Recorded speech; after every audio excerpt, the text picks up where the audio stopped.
नमस्कार दोस्तों, मैं हूं विक्की पांडे और स्वागत है आप सभी का आप ही के YouTube चैनल एसपी जीवन मंत्रा में। दोस्तों, एक बात आज मैं जो आपको बता रहा हूं वो नोट कर लीजिएगा। यदि जीवन में कुछ आगे पढ़ना चाहते हैं, अपने कॉलेज में, अपने विद्यालय में, अपने ज़िले में, अपने स्टेट में, अपने देश में, अपने प्रदेश में यदि आप टॉप करना चाहते हैं और आप हैं एक स्टूडेंट, तो आप इस वीडियो को पूरा देखना, पूरा समझना। मैं गारंटी लेता हूँ, दावा करता हूँ कि बाद में आप वीडियो पे आके कुछ भी लिखिएगा अगर आपने इस वीडियो को पूरा देखने के बाद टॉप नहीं किया तो। लेकिन दोस्तों, नियम को जो मैं आज बताने जा रहा हूँ, जो मैं समझाने जा रहा हूँ, उसे पूरी तरह से फॉलो करना। और दोस्तों, यदि आपने अभी तक हमारी फैमिली को सब्सक्राइब नहीं किया, हमारी फैमिली को ज्वाइन नहीं किया, तो प्लीज़ कर लीजिए चैनल को सब्सक्राइब और बन जाइए हमारी प्यारी सी फैमिली के मेंबर। और प्लीज़ दोस्तों, लाइक करना मत भूलिएगा और हो सके तो अपने दोस्तों में शेयर ज़रूर करिएगा। तो चलिए दोस्तों, वीडियो को शुरू करते हैं। दोस्तों, आपने कई बार अक्सर गांव में बूढ़ों बुज़ुर्गों और हमारे माता पिता या हमारे बड़े भाई बहन या किसी भी अन्य को या कहीं जो हमारे ओल्ड पर्सन हैं, हमारे बुज़ुर्ग हैं, उन सबको या किसी न किसी को, अपने दोस्त को, फ्रेंड को, कहीं ना कहीं आपने ये कहते ज़रूर सुना होगा। एक मुहावरा है, एक अटल सत्य है जो स्टूडेंट्स के लिए बहुत ज़रूरी है, या आपने कहीं हो सकता है पढ़ा हो, कहीं ना कहीं आपने इस विषय को पढ़ा ज़रूर होगा। दोस्तों, ज़रूर पढ़ा होगा। मेरे को तो लगता है आपको पता हो। यदि आप किसी अच्छे शहर में रहते हैं, बहुत बड़ी सिटी में रहते हैं, CBSE बोर्ड से पढ़ाई करते हो, तो हो सकता है आपको पता ना हो। तो चलिए दोस्तों, आज मैं आपको बता देता हूँ कि वो सूत्र क्या है, वो कौन सी कहावत है जो आप यदि अपने जीवन में चरितार्थ करते हैं, उन पांचों बातों को आप अपने जीवन में उतारते हैं, तो निश्चित ही आप अपने कॉलेज में, विद्यालय में टॉप कर जाएंगे। लेकिन दोस्तों, शर्तें बहुत कठिन है और करना आपको पूरी तरीके से पड़ेगा ही पड़ेगा। तो चलिए दोस्तों, वो शर्त, वो मुहावरा, वो बुजुर्गों का आशीर्वाद स्वरूप एक वाक्य मैं आपको बताता हूँ। प्रथम वाक्य जो एक विद्यार्थी के लिए बताया गया है वो है काक चेष्टा। जी हाँ, काक चेष्टा मतलब कौवे की तरह चेष्टा करना। जी हाँ दोस्तों, कौवे की तरह चेष्टा से क्या तात्पर्य है? मित्रों, आपने कभी कौवे के देखा होगा। अगर कौवे को आप एक पत्थर मारते हैं या उसकी तरफ ऐसे हाथ उठाते हैं धीरे से, तो भी वो आपको जो है उड़ जाएगा, वो तुरंत वहाँ से हट लेगा, या कुछ भी वो क्रिया करेगा, आपके वार से वो बच जाएगा। तो दोस्तों, चेष्टा आपकी कौवे की तरह होना चाहिए कि कुछ भी उसको गलत दिखा, कुछ भी उसकी तरफ उठा, तो वो तुरंत जो है अपना स्थान बदल देता है। और उसकी एक ही आँख है, फिर भी वो इतना उसके अंदर चेष्टा है। चेष्टा का मतलब इतनी अंदर उसके अंदर फुर्ती है। तो दोस्तों, आप लोग भी, अब आप कहेंगे कौवे की तरह चेष्टा हम कैसे कर सकते हैं दोस्तों? तो सुबह योग, व्यायाम, प्राणायाम करके थोड़ी सी एक्सरसाइज से आप कौवे की तरह चेष्टा अपने शरीर में ला सकते हैं, बना सकते हैं दोस्तों। चलिए अब बात करते हैं नंबर 2 पे। काक चेष्टा के बाद आता है वको ध्यानम। वको ध्यानम का मतलब दोस्तों, बगुले की तरह, बगुला होता है, आप लोगों ने बगुला सुना होगा, सफ़ेद कलर का होता है। वगो ध्यानम दोस्तों, उसकी तरह आपको ध्यान करना है। दोस्तों, अब आप कहेंगे उसकी तरह ध्यान का क्या अर्थ हुआ? तो ये अर्थ हुआ कि आप उसे देखते होंगे कि तालाब में है या खेत में है, कहीं पे बैठा हुआ है, तो अपना पूरा संपूर्ण ध्यान जो है अपने शिकार पर लगाता है। यदि तालाब में बैठा है तो तैरती हुई मछलियों पर लगाता है।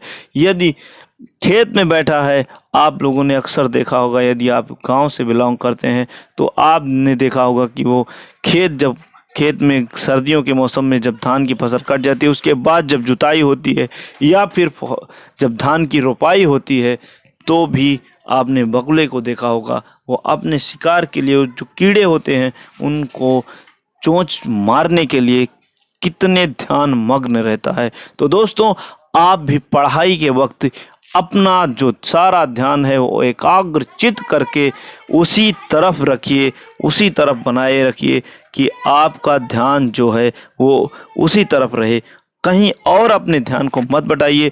दोस्तों मैं सीधा सीधा आपसे कहता हूँ, यदि आप 30 मिनट्स पढ़ते हैं तो आपका ध्यान आपके किसी भी गलत गतिविधि पर नहीं जाना चाहिए कि मैंने क्या किया, मैंने क्या खाया, या मेरे को जाके भाई बाज़ार में बर्गर खाना है, या मेरा तो फ़ोन करना है, मेरे को व्हाट्सएप पे चैटिंग करनी है, फेसबुक का स्टेटस चेक करना है, या व्हाट्सएप का स्टेटस चेक करना है, या फिर गर्लफ्रेंड से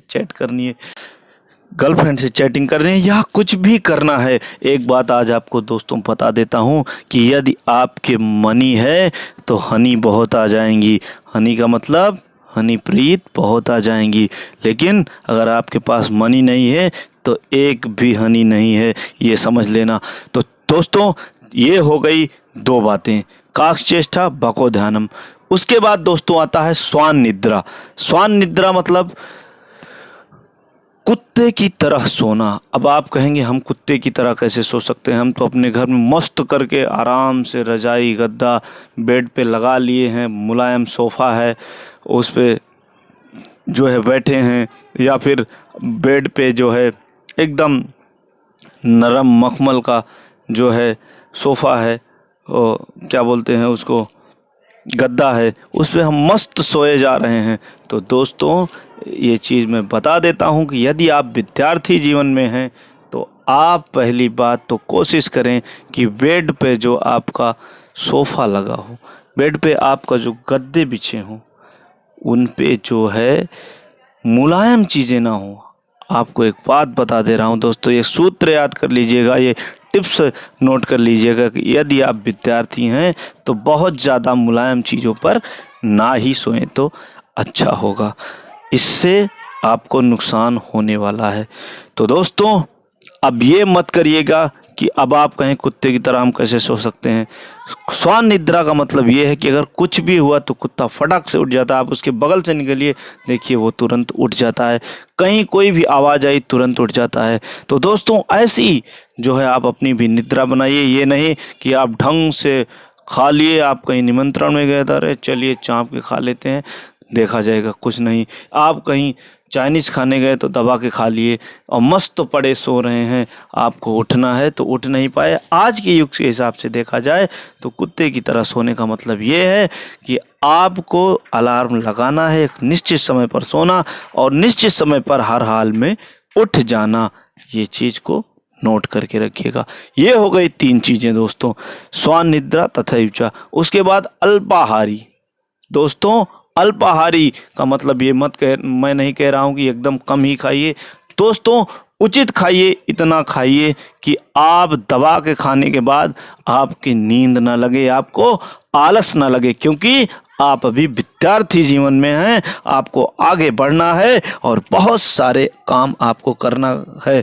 दोस्तों यदि आपने खूब दबा के खा लिया तो उसके बाद आलस आना, नींद आना स्वाभाविक है, ये निश्चित है, इसमें कोई भी समझौता नहीं हो सकता, कोई भी त्रुटि नहीं हो सकती। तो दोस्तों अल्पाहारी मतलब थोड़ा खाइए, कम खाइए। अगर आपको 4 रोटी की भूख है तो आप जब तक विद्यार्थी जीवन से गुजर रहे हैं, जब तक आप एक विद्यार्थी हैं, आप टॉप करना चाहते हैं, आप अपने ज़िले का नाम रोशन करना चाहते हैं, देश का नाम रोशन करना चाहते हैं, तो प्लीज़ मैं फिर से आपको कह रहा हूँ थोड़ा कम खाइए। जितनी आपकी भूख है उससे 2 रोटी कम ही खाइए, क्योंकि आप विद्यार्थी हैं।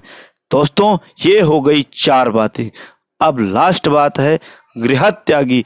दोस्तों यदि आप अपने घर पर रहेंगे तो निश्चित है आपको गर्लफ्रेंड की याद आएगी, आपको अपने भाई की याद आएगी, चैटिंग करने की याद आएगी, खेलने की याद आएगी। हमारे दोस्त तो चौराहे पे आ गए होंगे, हमको अपने यहाँ के समोसे वाले की याद आएगी, टिकिया की याद आएगी, इडली की याद आएगी। चलिए हमें तो डोसे खाने हैं, या फिर किसी की बुरी लत है तो बियर भी पीना है। तो दोस्तों यदि आप विद्यार्थी जीवन से गुजर रहे हैं तो दोस्तों आप जो है गृह त्यागी, घर का त्याग करने वाला होना चाहिए। जी हाँ मित्रों, घर का त्याग करने वाला होगा तभी वो विद्यार्थी जीवन को ठीक तरह से संचालित कर पाएगा। अपना नाम रोशन कर पाएगा, अपने ज़िले का नाम रोशन कर पाएगा, अपने माता पिता का नाम रोशन कर पाएगा और अपने स्टेट का नाम रोशन कर पाएगा। दोस्तों, ये थे विद्यार्थी के 5 लक्षण, जिन्हें आप अगर अपने जीवन में ठीक तरह से लागू करते हैं तो निश्चित ही आप आगे बढ़ जाएंगे। जी हाँ, जो बुजुर्गों ने बताए हैं, जी हाँ, आप इन्हें लागू जरूर करिएगा दोस्तों, और फिर देखिएगा आप जीवन में आगे बढ़ते हैं कि नहीं। काकचेष्टा बको ध्यानम स्वान निद्रा तथैवच अल्पाहारी गृह त्यागी विद्यार्थी पंचलक्षणा। आज के लिए बस इतना ही। खूब ख्याल रखिएगा और आगे बढ़िए। जय हिंद, वंदे मातरम। प्लीज शेयर करना मत